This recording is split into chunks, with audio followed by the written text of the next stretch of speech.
Magandang gabi po sa ating lahat. Ang ating babasahin sa gabi ito ay makikita sa unang Kronika, Kapitulo 17, versikulo 1 hanggang 4. Ito po ang nakasaad. Nang nakatira na si David sa kanyang palasyo, sinabi niya kay Nathan na propeta, "Narito ako, nakatira sa magandang palasyo na gawa sa kahoy na sidro. Pero ang kahon ng Panginoon ay nasa tulda lang." Sumagot si Nathan kay David, "Gawin mo ang gusto mong gawin dahil ang Panginoon ay sumasa iyo." Pero ng gabing iyon sinabi ng Diyos kay Nathan, "Lumakad ka at sabihin mo sa lingkod kong si David na ito ang sinabi ko, hindi ikaw ang magpatayo ng templo na aking titirhan." Yun lang po. Maraming salamat. God bless. Isang pagpalang gabi po sa ating lahat. Ngayong gabi po, ang aking ilalahad ay mula sa aklat ng unang mga kronika, Kabanata 17, talata 5 hanggang 8. Sapagkat mula na ilabas ko ang Israel mula sa Ehipto hanggang sa araw na ito ay hindi pa ako nanira sa isang templo. Ang tahanan ko'y toldang palipat-lipat. Gayunman, kahit saan ako magpunta kasama ang bayang Israel, wala isa man sa mga hukom na inilagay kong tagapanguna ang sinumbatan ko o pinaghanapan man lang kung bakit hindi ako pinagtayo ng templong yari sa Cedar. Sabi mo kay David na aking lingkod na pinasasabi ni Yahweh na makapangyarihan sa lahat, inilas kita sa pagpapastol ng mga tupa upang pamunuan ang aking bayang Israel. Sinamahan kita sa angkamang pamaroon at sa harapan mo'y pinaksa ko ang iyong mga kaaway. Ang pangalan mo'y mapapabilang sa mga dakilang tao sa daigdig. Ito po ang salita mula sa ating Panginoon. Amen. Isang mapagpalang gabi po sa ating lahat. Ang aking pambabasahin ngayon ay mula sa unang Kronika, chapter 17, verses 9 to 12. Binigyan ko ng sariling lupain ang mga mamamayan kong Israelita, upang may sarili silang tirahan at wala nang gagambala sa kanila. Hindi na sila apihin ng masasamang tao gaya ng dati. Mula nang maglagay ako ng mga pinuno sa mga mamamayan kong Israelita, tatalunin ko rin ang lahat ng kalaban mo. Ako ang Panginoon ay nagsasabi sa iyo na patuloy namang gagaling sa iyong angkan ng magiging hari.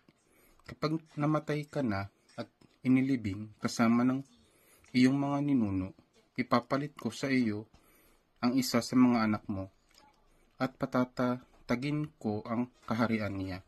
Siya ang magtatayo ng bahay para sa akin at titiyakin ko na ang kanyang angkan ang maghahari magpakailanman. Amen. God bless po. Magandang gabi po sa ating lahat. Ang babasahin ko po ngayon ay mula po sa unang Kronika, chapter 17, verse 13 to 16. Kikilalanin niya akong ama at kikilalanin ko siyang anak.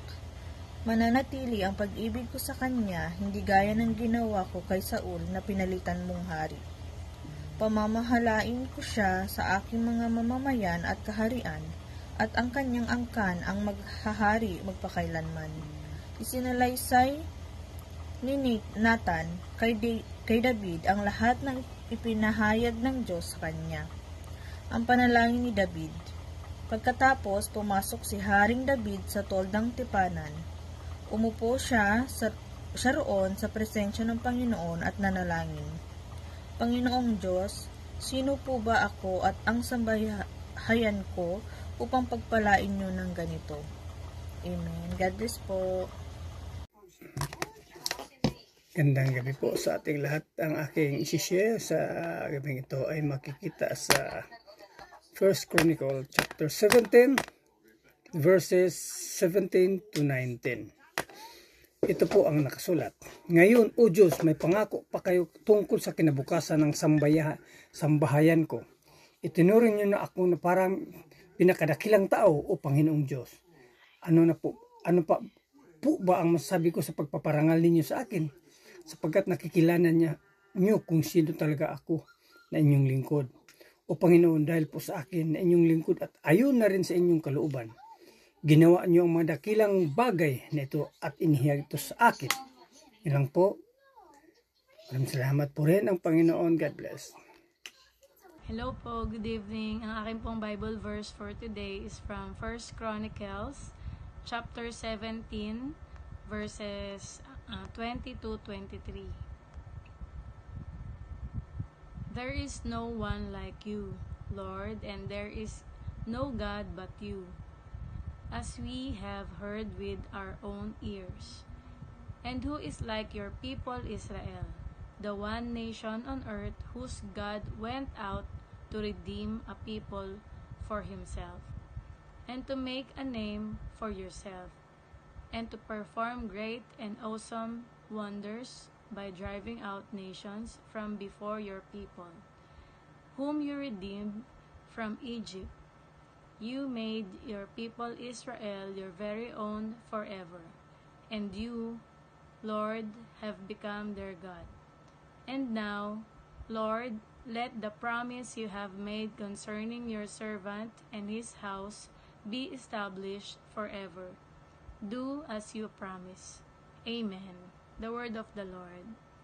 Purihin po muli ang Panginoon sa ibinigay sa ating pagkakataon na tayo makapagpatuloy sa devotion na ginagawa po natin, no? Dito po sa 1 Chronicles chapter 17 verse 24 to 27. Ito po yung na si David ay nagpasalamat dun sa Panginoon matapos ipahayag ng Panginoon yung kanyang nais, no, na mangyari kay David, no. Dito makikita natin na talagang pinasalamatan po siya na David ay doon sa ipinangako ng Panginoon. Sapagkat alam po ni David na yung pangako ng Panginoon ay talaga pong magaganap, no? At dito makikita po natin na sinabi niya sa 24, no, mangyari nawa at ang iyong pangalan ay maluwalhati magpakailan paman. So dito po makikita natin na sa lahat ng ating ginagawa na tinatanggap mula sa Diyos, siya po yung dapat na maging sentro ng ating pagpupuri. Dapat nating papurihan yung Panginoon sapagkat siya po yung pinagmumula ng lahat. Dito rin po makikita natin na talagang yung pangako ng Diyos ay talaga pong matibay, no? Sabi nga sa Numbers, no, chapter 23 verse 19, God is not human that He should lie, not a human being that He changes His mind. Kapag sinabi ng Panginoon, talaga pong tinutupad niya po ito, no?